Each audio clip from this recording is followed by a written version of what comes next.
Hello friends, মিঠুর পাকশালায় আপনাদের সবাইকে স্বাগত।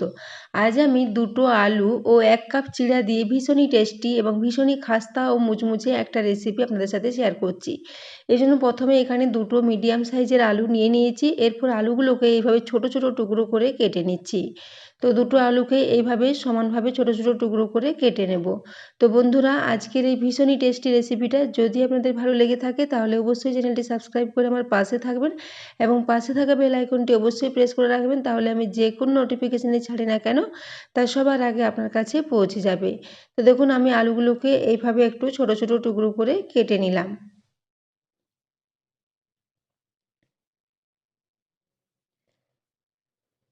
তো এইভাবে আলুগুলোকে রেডি করে নিয়েছি। এরপর এই আলুগুলোকে একটু জলের মধ্যে নিয়ে নেব। তারপর আলুটাকে আবারও পরিষ্কার করে ধুয়ে নেব। এদিকে আমি গ্যাসে একটা কড়াই বসিয়ে দিয়েছি। তাতে আমি এখানে হাফ কাপ পরিমাণে একটু জল দিয়ে দিয়েছি। জলটা যখন গরম হয়ে যাবে তখন এই ধুয়ে রাখা আলুটা এখানে দিয়ে দিচ্ছি। এর সাথে আমি সামান্য লবণ দিয়ে দেব। লবণ দিয়ে ঢাকা দিয়ে এটাকে প্রায় 3 থেকে 4 মিনিটের জন্য একদম লো ফ্লেমে রেখে দেব সেদ্ধ হওয়ার জন্য। ওটা এদিকে সেদ্ধ হতে থাক, ততক্ষণে আমি এখানে একটা মিক্সিং জার নিয়ে নিয়েছি এবং মেজারিং কাপ মেপে 1 কাপ পরিমাণে চিড়া নিয়ে নিয়েছি। এই চিড়েটাকে আগেই খুব ভালো করে পরিষ্কার করে রেখেছিলাম। তারপর চিড়েটাকে নিয়ে মিক্সিং জারের মধ্যে নিয়ে নিচ্ছি। এরপর এটাকে খুব ভালো করে একটু গুঁড়ো গুঁড়ো করে নেব।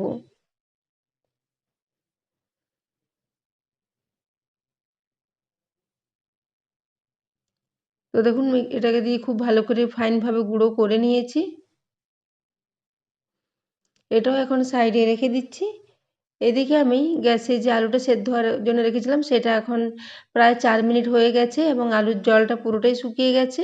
এবং এরপর আলুটাকে চেক করে নিচ্ছি, আলুটা খুব ভালো মতো সেদ্ধ হয়ে গেছে। এরপরে চামচে করে আলুটাকে একটু স্ম্যাশ করে নিচ্ছি। যেহেতু আলুটা খুব ভালো মতো সেদ্ধ হয়ে আছে এবং আলুটা ভীষণ গরমও আছে, এই গরম অবস্থায় আলুটাকে এইভাবে একটু স্ম্যাশ করে নিলে এটা খুব ভালো মতো স্ম্যাশ হয়ে যাবে।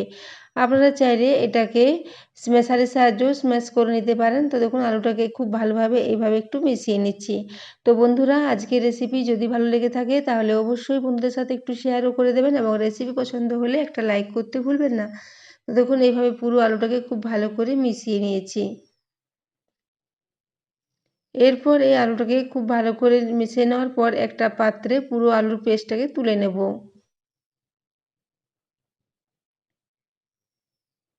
দেখুন, এই জন্য একটা পাত্র নিয়ে নিয়েছি, তাতে পুরো আলুর পেস্টটা এখানে নিয়ে নিয়েছি।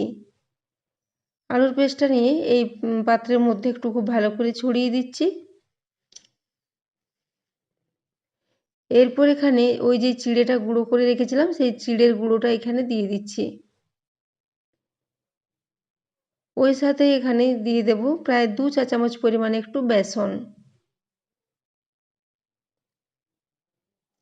2 চামচ পরিমাণে বেসন দিয়ে দিয়েছি। এই সাথে দিয়ে দিচ্ছি 1 মুঠো পরিমাণে ধনেপাতা কুচোনো। ধনেপাতাটা দেওয়ার পর এখানে দিয়ে দেব দুটো কাঁচা লঙ্কা, ছোটো টুকরো করে কেটে রেখেছিলাম সেই কাঁচা লঙ্কাটা দিয়ে দিয়েছি। এই সাথে দিয়ে দিচ্ছি 1 চা চামচ পরিমাণে গ্রেট করা আদা। ওই সাথেই দিয়ে দেব প্রায় হাফ চা চামচ পরিমাণে গোটা জিরে এবং 1 চা চামচ পরিমাণে এখানে ধনে গুঁড়ো দিয়েছি। তারপর এখানে প্রায় হাফ চা চামচ পরিমাণে একটু লবণ দিয়ে দিলাম। এখানে আমি আর কোনো মশলার ব্যবহার করব না, এই কটা মশলা দিয়ে এটাকে খুব ভালো করে একটু মিশিয়ে নেব। তো প্রথমে চামচে করে সব কিছু খুব ভালো করে একবার মিশিয়ে নিচ্ছি।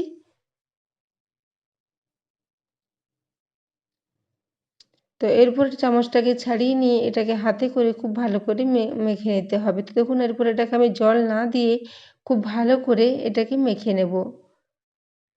আলুটা যেহেতু সেদ্ধ হয়ে আছে, আলুটা কিছুটা ভিজে আছে এবং ওই সঙ্গে ধনেপাতা ও লবণ দেওয়ার জন্য ধনেপাতা থেকেও কিছুটা জল বেরিয়ে যাবে।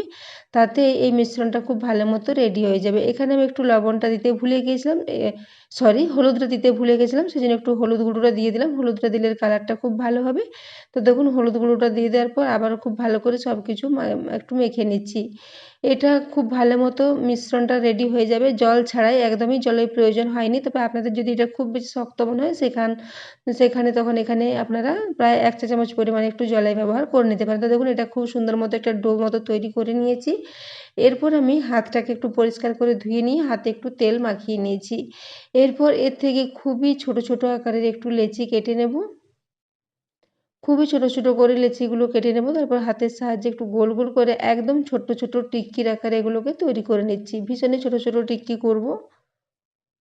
ছোট ছোট হলে এটা দেখতে ভালো লাগবে এবং ভাজতেও খুব ভালো মতো সুবিধা হবে। তো দেখুন এখানে ছোট ছোট টিক্কির মতো করে তৈরি করে নিয়েছি। এইভাবে আমি আবারও একটা দেখিয়ে দিচ্ছি। অল্প পরিমাণে মিশ্রণ নিয়ে হাতের সাহায্যে এভাবে একটু এটাকে আবারও মেখে নেব। তারপর গোল গোল করে একটু চ্যাপ্টা চ্যাপ্টা করে নেব। তো দেখুন এইভাবে আমি দুটো রেডি করে নিলাম। ওই একই পদ্ধতিতে আমি এই সমস্ত টিক্কিয়াগুলোকে তৈরি করে নেব। এগুলো তৈরি করা ভীষণই সহজ, খুবই কম সময়ের মধ্যে তৈরি হয়ে যায়। তো বন্ধুরা আজকের এই রেসিপিটা আপনারা বাচ্চাদের স্কুলের টিফিনের জন্য বা বিকেলের দিকে চায়ের সাথে স্ন্যাক্স হিসেবে বানিয়ে নিতে পারেন। ভীষণই টেস্টি এবং ভীষণই খাস্তা ও মুচমুচে একটা রেসিপি। তো দেখুন এরপর আমি এগুলো সবই একসাথে রেডি করে নিয়েছি। তারপরে গ্যাসে একটা আবারও কড়াই বসিয়ে দিয়েছি। তাতে এখানে প্রায় হাফ কাপ পরিমাণে একটু রিফাইন্ড অয়েল বা সাদা তেল নিয়ে নিয়েছি। তেলটা যখন খুব ভালো মতো গরম হয়ে যাবে তখন এখানে ওই যে টিক্কিয়াগুলোকে তৈরি করে রেখেছি এই তেলের মধ্যে দিয়ে দেবো। তো দেখুন তেলের মধ্যে এগুলো একটা একটা করে দিয়ে দিচ্ছি। যতগুলো দেওয়া যাবে ততগুলো দিয়ে দেবো। সবগুলো একেবারে ভাজা যাবে না, এগুলো দুবারে করে ভেজে নিতে হবে। তো দেখুন এখানে আমি কয়েকটা দিয়ে দিলাম। গ্যাসের ফ্লেমটা এই সময় মিডিয়ামে রেখেছি। মিডিয়াম ফ্লেমে এগুলোকে একটু উল্টে পাল্টে লাল লাল করে ভেজে নেব। তো প্রথম এদিকটা 1 মিনিট মতো একটু ভেজে নিয়েছি, তারপর এগুলোকে উল্টে দিচ্ছি। এইভাবে আমি মিডিয়াম ফ্লেমে ক্রমাগত নাড়াচাড়া করতে করতে এটাকে একটু লাল লাল করে ভেজে নেব এবং ভাজতে ভাজতে এটা ভীষণই খাস্তা ও মুচমুচে মতো হয়ে যাবে। যেহেতু চিড়ে দেওয়া আছে, চিড়েটা ভাজার পরে ভীষণই খাস্তা হয়ে যায়। তো বন্ধুরা আজকের এই রেসিপিটা আপনারা বাড়িতে অবশ্যই ট্রাই করবেন এবং কমেন্ট করে জানাতে ভুলবেন না যে আপনাদের কেমন লেগেছে। তো দেখুন এর কালারটা দেখতে পাচ্ছেন, খুবই সুন্দর একটা কালার এসেছে এবং ভীষণ মুচমুচে মতো এগুলোকে ভাজা হয়ে গেছে। তো এখানে প্রথম ব্যাচের টিকিয়াগুলো খুব ভালো করে ভেজে নিয়েছি।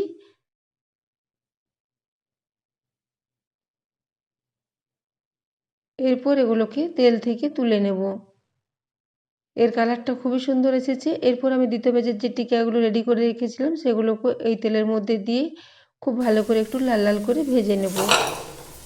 দেখুন এর শব্দটা দেখে আপনারা বুঝতে পারবেন এগুলো কতটা খাস্তা মুচমুচে মতো তৈরি হয়েছে। তো দেখুন দ্বিতীয় ব্যাচেরগুলো আমি রেডি করে নিয়েছি, তারপর সবগুলোই একসাথে সার্ভ করে নিয়েছি এবং এর শব্দটা আপনাদের দেখিয়ে দিচ্ছি যে এটা এতটাই খাস্তা ও মুচমুচে হয়েছিল বন্ধুরা, ভীষণ টেস্টি হয়েছিল খেতে। তো বন্ধুরা আপনারা এই রেসিপিটা বাড়িতে অবশ্যই ট্রাই করবেন।